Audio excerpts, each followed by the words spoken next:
কি গোপাল, বাজার করে ফিরছো? হ্যাঁ, ওই রকম আর কি। তা হাতের থলিটা তো ছোট কেন? কি করব বলুন, যেমন বেতন তেমন বাজার। বেশি বড় থলি বইতে গেলে তো আবার আপনার মতো বড় বড় কুকীর্তি করতে হয়। কি বলতে চাইছো তুমি? না মানে ওই যে মাঝে মধ্যেই আপনি যা করে থাকেন, যেন তেন প্রকারেণ মহারাজকে ঠকিয়ে ওই রাজকোষ থেকে টাকা হাতিয়ে নেওয়া। গোপাল, এরকম উল্টো পাল্টা কথা বললে না। এ বাবা, উল্টো পাল্টা আবার বললাম কখন?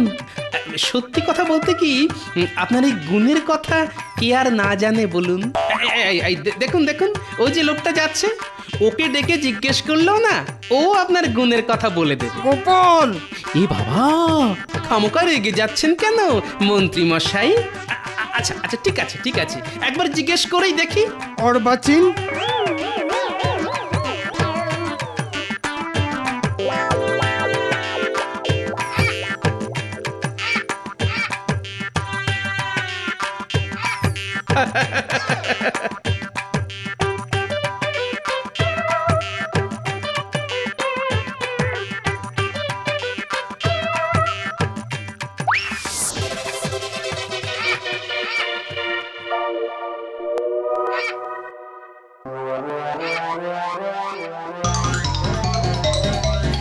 আরে আরে আরে আরে, আমার সাধের মাছ, দাঁড়া বেটা চিলের পো, আজ তোর হচ্ছে।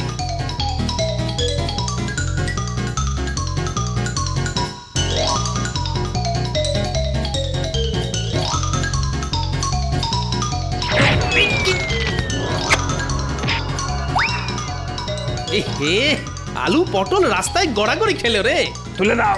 দেখছো না চিলের পেছনে দৌড়চ্ছি।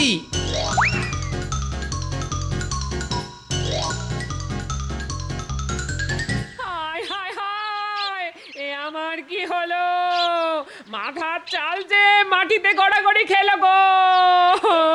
কেঁদো না গো দিদি, কেঁদো না। মানুষের শরীর আর মাথার চাল কি চিরকাল এক থাকে নাকি? একদিন না একদিন ভেঙে তো পড়বে। গোপাল দাদাকে আসতে দাও, দেখো ঠিক একটা ব্যবস্থা করে ফেলবে। কে ব্যবস্থা করবে? তোমার দাদা? তবেই হয়েছে। কতদিন ধরে বলে যাচ্ছি ওগো, চালের গতিক সুবিধের নয়, চালের গতিক একদম সুবিধের নয়। ঝুরঝুর ঝুরঝুর করে পচা খড় ঝরে পড়ছে। চালটা সারাও গো, সারাও। কিন্তু কীটের মরণ কান দিয়েছে আমার কথায়। আজ একদিকটা পড়লো ভেঙে, সামনে বর্ষা আসছে, ওই বর্ষায় আমি কোথায় যাব গো? আরে অত চিন্তা করো না তো, তেমন হলে কটা দিন আমাদের ওখানে গিয়ে থাকবে। কেন, বোনের বাড়ি কেউ কি গিয়ে থাকে না? তাহলে খুব মজা হবে, সারাক্ষণ শুধু গোপাল দাদুর গল্প শুনবো। হায় হায় হায়, এ আমার কি হলো? মাথার চাল যে মাটিতে গড়াগড়ি খেলো গো। কত ছাড়া চিল, আজকে খুব পালিয়ে গেলি, কিন্তু ভালো করে চিনে রেখেছি তোকে। যেদিন ধরতে পারবো না, পেট চিরে সব কুঁচো চিংড়ি বের করে নেব। হ্যাঁ, ওগো ওগো, আমার কি সর্বনাশ হলো গো। আরে, এ তো মহাবিপদ। কুচো চিংড়ির থলি ছিনতাই হলো আমার, আর গলা ছেড়ে কাঁদতে বসলেন উনি। ওগো, গলা ছেড়ে কি এমনি কাঁদছি গো? একবার ঘরের ভেতরে গিয়ে দেখে এসো গো, মাথার চালের একদিক যে ভেঙে পড়েছে গো। হ্যাঁ, সে কি? এই তাহলে তো খুব মুশকিল।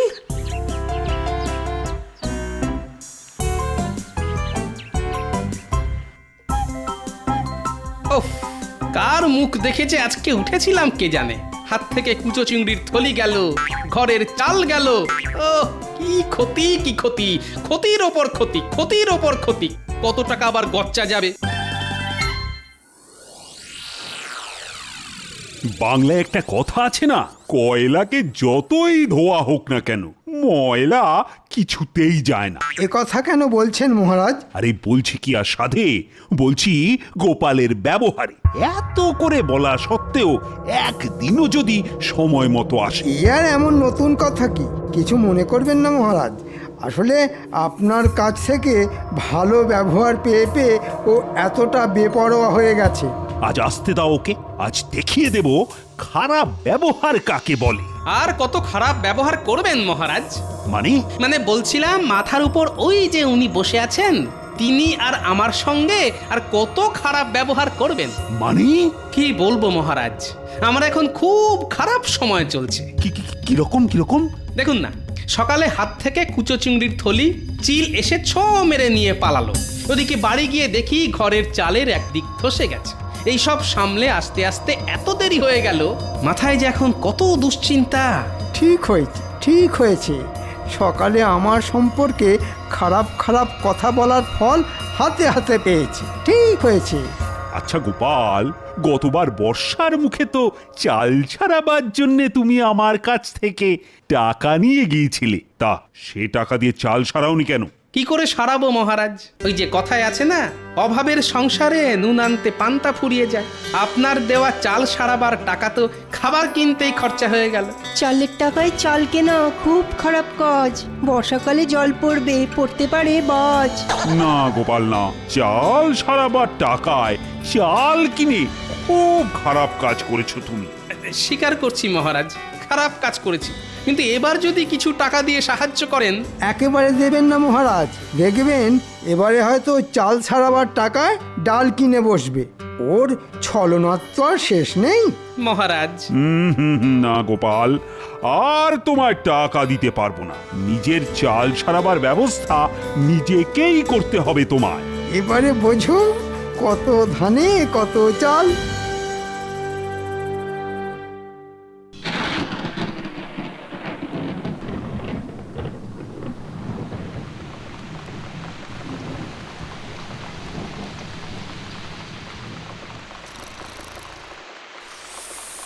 এ বাবা, আকাশের জল যে গায়ে পড়ছে।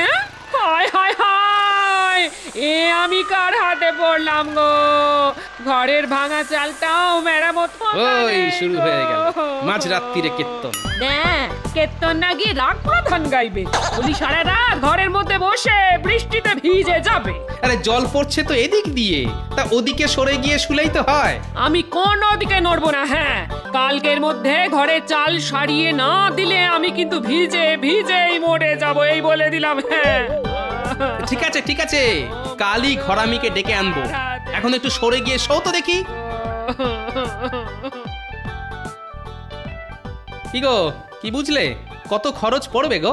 দেখো গোপাল দাদা, এই চালের অবস্থা তো একেবারে শোচনীয় হয়ে গেছে গো। ওই টাপ্পি টাপ্পি দিয়ে কোনো কাজ হবে বলে তো মনে হয় না। তাহলে কি করতে হবে বলো? পুরো চাল ফেলে দিয়ে নতুন করে সবটা ছাইতে হবে। বাবা, এ তো অনেক খরচের ব্যাপার। সে তো খরচ একটু হবেই। কত? 150-200 টাকা তো বটেই। কি হলো গোপাল দাদা, বসে পড়লে যে বড় শরীর খারাপ লাগছে? ওই মানে তোমার খরচের বহর শুনে মাথাটা কেমন বোঁ করে ঘুরে গেল ভাই। তাহলে আমি চলি। কোথাও যাবে না তুমি। বলি কাল থেকেই চালটা সরাতে শুরু করে দাও। ওই কিপটে বুড়োকে ধরে খরচ খরচা আমি ঠিক আদায় করে নেব। সব চাল খুলে সারাতে গেলে না ওই সপ্তাহ খানেকের মতো সময় লাগবে কিন্তু। সপ্তাহ খানেক? হ্যাঁ গো, এই কদিন আমরা থাকবো কোথায়? সে তো আমার জানার কথা নয়। বিয়ে করে আমায় ঘরে এনেছো, আমার থাকা আর খাওয়ার দায়িত্ব তো তোমার। বোঝো এবার। ওহ, কি কুক্ষণে যে বিয়ে করতে গেছিলাম।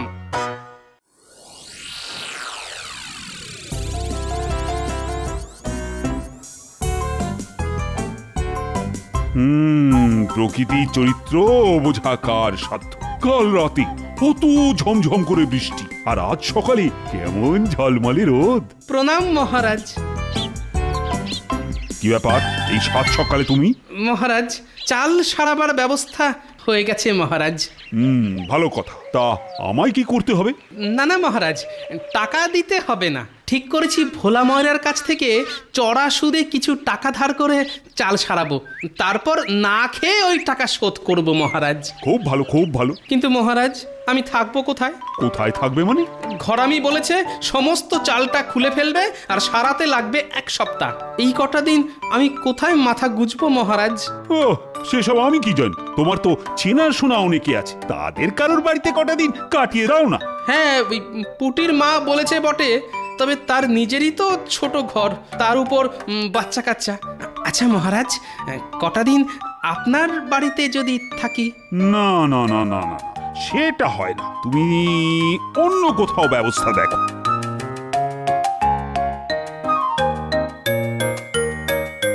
ব্যাপার মন্ত্রী? মহারাজ, আমাকে কটা দিন ছুটি দিতে হবে।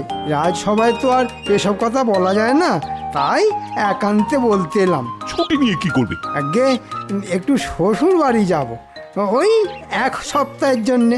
মন্ত্রী মশাই তাহলে 1 সপ্তাহ থাকবে না। ওকে একটু বলে দেখি যদি কটা দিন থাকতে দেয়। তা কবে যাবে ঠিক করেছো? হ্যাঁ, সেটা এখনো ঠিক করিনি। ঠিক হলেই আপনাকে বলে যাব। ঠিক আছে, ঠিক আছে। আমি তাহলে এখন আসি। আচ্ছা, এসো এসো। মন্ত্রী মশাই, যাবার সময় ঠিক পিছু ডাকলো। বলো, কি বলবে বলো। আসলে আমার ঘরের চাল তো সারানো হবে, কিন্তু তার জন্য 1 সপ্তাহ আমাদের অন্য কোথাও গিয়ে থাকতে হবে। থাকতে হবে তো হবে। তাই বলছিলাম কি, আপনি তো 1 সপ্তাহ মতো থাকবেন না, তাই কটা দিন যদি আমাদের থাকতে দেন, মানে আপনার বাড়িতে। হাসালে? আচ্ছা, আমার বাড়ি তোমায় থাকতে দেব কোন আনন্দে? আনন্দে না হোক, দুঃখের সঙ্গেই দিন। না না, ওসব হবে না। তোমার মতো লোককে ঘরে থাকতে দেওয়া আর খাল কেটে কুমির আনা একই ব্যাপার। গোপাল কি তাহলে কুমির নাকি? কি গোপাল, মন্ত্রীর কথার উত্তর দাও। মুখে তো দেব না, কাজে দেব। কি আর উত্তর দেব মহারাজ? ওই যে কথায় আছে না, হাতি যখন কাদায় পড়ে তখন চামচিকেতেও লাথি মারে। দেখেছেন মহারাজ, গোপালের সাহসটা দেখেছেন? আমাকে চামচিকে বলল। এ বাবা, আমি আবার আপনাকে চামচিকে বললাম কখন? আমি তো শুধু একটা বাংলা প্রবাদ বললাম মাত্র। যাকে যাক, কথা বাড়িয়ে লাভ নেই। কেউই যখন থাকতে দেবেন না, তখন আমি আসি।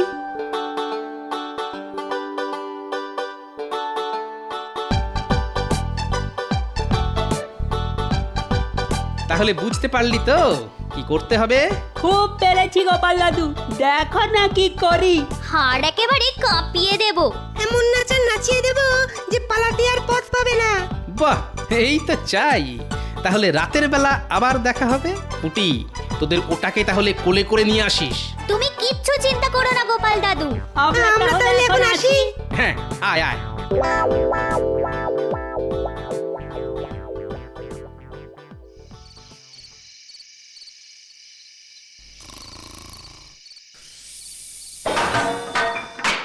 রান্নাঘরে বাসন পড়ার শব্দ হলো না? তাহলে তাহলে কি চোর ঢুকলো? এই এই, একবার ওঠো তো। এই, সবে চোখটা লেগেছিল, দিলে ঘুমের 12টা বাজিয়ে। কেন, কি হলো? কি উঠবে কেন? রান্নাঘর থেকে ঝন ঝন করে বাসন পড়ার শব্দ হলো। মনে হচ্ছে চোর ঢুকেছে। সে কি, ঠিক শুনেছ তো? ঠিক শুনেছি মানে? ওই শব্দেই তো ঘুম ভেঙে গেল। দাঁড়াও দাঁড়াও, দেখছি।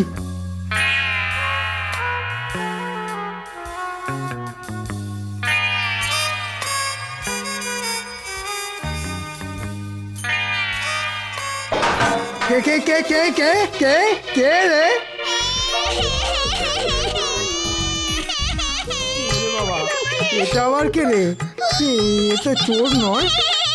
ওরে বাবা, কে কে কে কে কার চোখ?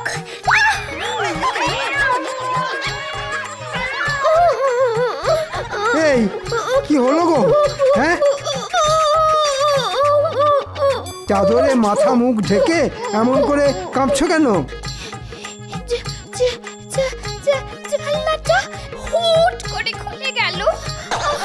তারপর দেখি দুটো চোখ জল জল করছে, জল জল করছে। জানলায় জানলায় একটা কালো বিড়াল। সে কি, জানলায় তো ছিটকিনি ছিল, আর কালো বেড়াল কোত্থেকে এলো? আর উনুনের ওপর ওই সাদা মূর্তি। ওগো, আমাদের কি হবে গো? কালো বিড়াল তো খুব খারাপ জিনিস। জন্মে তো আমাদের বাড়িতে কোনো কালো বিড়াল দেখিনি। সারা রাত জেগে থাকতে হবে, কাল সকালে কিছু একটা ব্যবস্থা করা যাবে। বুঝলে দাদু, ভয় দেখানোটা না বেশ জব্বর হয়েছে, কি বলো? খুব ভালো কাজ হয়েছে পুচকে। এখন তোকে একটা কাজ দেব। বলো দাদু। তোকে মন্ত্রী মশাইয়ের বাড়ির কাছে পিঠে থাকতে হবে, তবে খবরদার দেখতে যেন না পায়। আরে কিচ্ছু পাবে না, তুমি শুধু বলে দাও আমায় কি করতে হবে। তুই শুধু জেনে আসবি মন্ত্রী মশাই আজ কি করছে। ঠিক আছে। ওগো, কিছু একটা করো। কাল রাতে যা ঘটেছে তাতে আমার মন বলছে এ নির্ঘাত ভূতের কাজ। ঠিক আছে, আমি কুঞ্জ ওঝাকে ডেকে আনছি। ও এসে ঠিক বলে দেবে এ ভূতের কাজ না মানুষের কাজ। আর ভূতের কাজ হলে ঝাড়ফুঁক করে ঠিক ভূত তাড়িয়ে দেবে, আর মানুষের কাজ হলে ব্যবস্থা নেব আমি ওর বাড়ি যাচ্ছি।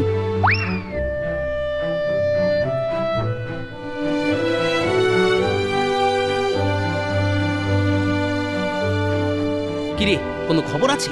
আছে মানে জব্বর খবর।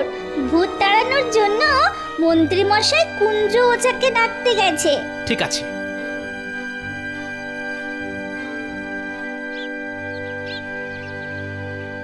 কুঞ্জ, ও কুঞ্জ, কুঞ্জ। আমার ঘরে মন্ত্রী মশাইয়ের আগমন, কি সৌভাগ্য আমার। হ্যাঁ, আসুন আসুন। আমার দুর্ভাগ্য, তাই তোর সৌভাগ্য। হিয়ালিটা ঠিক বুঝলাম না মন্ত্রী মশাই। শোন, কাল রাতে আমার বাড়িতে মনে হচ্ছে ভূতের উৎপাত হয়েছিল। তোকে শুধু গুণে বলে দিতে হবে এ ভূতের কাজ না মানুষের কাজ। ভূতের কাজ হলে ভূত তাড়াবি তুই, আর মানুষ হলে শাস্তি দেব আমি। ঠিক আছে? ঠিক আছে ঠিক আছে, আপনি যান, আমি গোছ গাছ করেই ফুরুত করে চলে আসছি।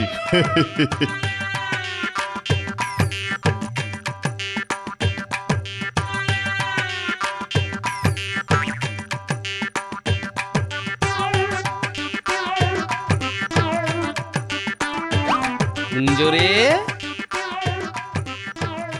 কি সৌভাগ্য, গোপাল দাদা যে। এসো এসো দাদা। শোন কুঞ্জ, তুমি কিচ্ছু চিন্তা করো না গোপাল দাদা। পাজি মন্ত্রীটাকে এমন ভয় দেখাবো যে চিরদিনের জন্য না হোক কিছুদিনের জন্য বাড়ি ছেড়ে একবারে লেজ তুলে পগার পার হয়ে যাবে।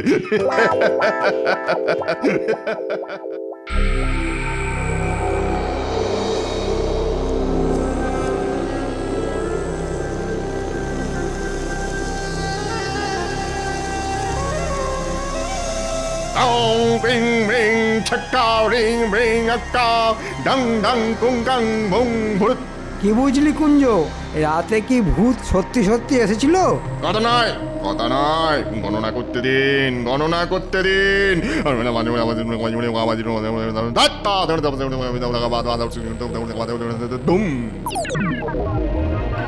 কি বললে তুমি? তুমি আবার ফিরে এসেছো? হ্যাঁ, কে এসেছে কুঞ্জ? মন্ত্রীমশাই, এ যে সে কেউ নয়, স্বয়ং ব্রহ্মদত্তী বাবা। মানে এই যে এই যে ভিটে, আজ থেকে 181 বছর আগে এই ভিটেতে ছিল এক বেলগাছ, আর সেই বেলগাছে থাকতেন এক ব্রহ্মদৈত্যী। তিনি 181 বছর ঘুমন আর তারপর 10 দিন জাগেন। বলিস কি রে? হ্যাঁ, তিনি এখন জেগেছেন। হ্যাঁ, জেগেছেন জেগেছেন, আর জেগেই তার সেই বেলগাছ না দেখতে পেয়ে খুব খেপে গেছেন। এ বাবা, চিমটি কাটছেন দেখুন। আর তিনি একবারে খেপলে আর রক্ষে নেই মন্ত্রীমশাই, আর রক্ষে নেই। তাহলে কি হবে? বাঁচতে হলে 10 দিন বাড়ি ছেড়ে অন্য কোথাও চলে যান। তিনি হয়তো এই 10 দিনেই সবকিছু লন্ডভন্ড করে দেবেন। হ্যাঁ, লন্ডভন্ড করে দেবেন। কিন্তু তারপর ঘুমিয়ে পড়লে আবার সব ঠান্ডা। না না, ঠিক আছে, অতদিন না হয় আমরা আমার বাপের বাড়ি গিয়ে থাকবো। তাহলে তাই করুন। প্রাণের থেকে বড় তো আর কিছু হতে পারে না নাকি? আমি তাহলে চললাম মন্ত্রী মশাই, কেমন? আপনি কিন্তু তাই করুন। হ্যাঁ হ্যাঁ, আয়। এখানে আর এক মুহূর্ত নয়, যত তাড়াতাড়ি সম্ভব টাকা কড়ি গয়নাগাটি নিয়ে চলে যেতে হবে। নাও নাও গিন্নি, তাড়াতাড়ি করো।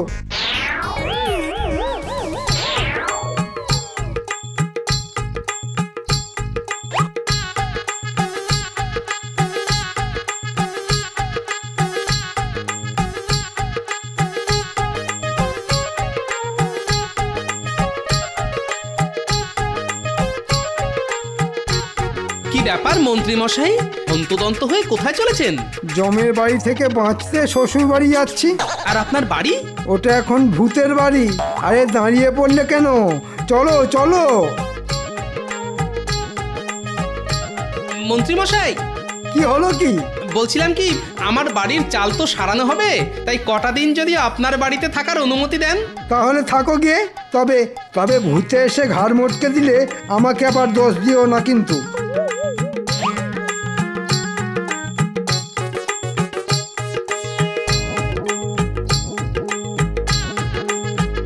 যা, তোদের দিদাকে গিয়ে খবর দে, বলগে যা থাকার ব্যবস্থা হয়ে গেছে।